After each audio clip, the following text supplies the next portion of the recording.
So what we have here is a G-Sync, Nvidia G-Sync demo. And this game is Anno 2070. It's an RTS game, and I'm going to demonstrate to you three modes. One is VSync on, VSync off, and G-Sync. So right now the game, the game is set up with VSync on, and as we pan about the screen, you'll notice it's smooth when the GPU is able to output at 60 frames per second, but when we get into complex details and the frame rate's variable, we see a tremendous amount of stutter on the screen. Now with VSync off, we see a lot of tearing. You can see the horizontal lines that scan over the scene. And then we can go to G-Sync, and we get a beautifully smooth, no tearing, very low lag, just a wonderful experience. So this is an Nvidia G-Sync demonstration, and what G-Sync does is that the GPU controls the monitor timing, which is different than what happens on normal monitors. With a normal monitor, the monitor sets the timing. And with a 60 Hertz monitor, the monitor expects 60 frames per second, which equates to about 1 frame every 16 milliseconds. And what we have here is a demonstration where we have VSync on a normal monitor, and the GPU is outputting 60 frames per second. And we have the pendulum moving, and it looks reasonably okay.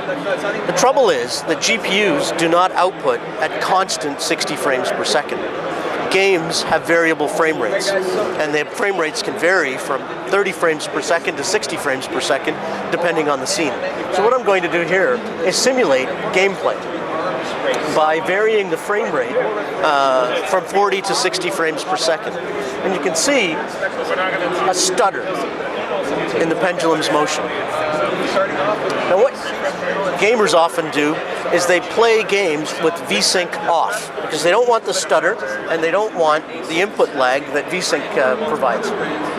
Now with VSync turned off, we can see tearing in the scene.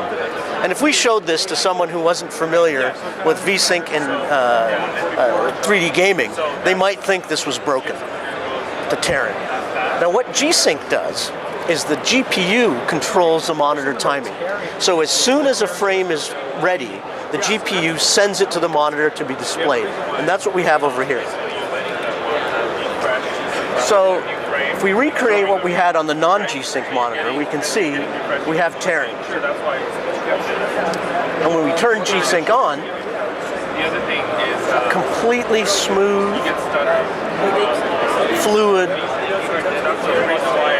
low lag experience. And what we'll do here is just pull out a bit, add some motion to our scene, and you can see how smooth it is.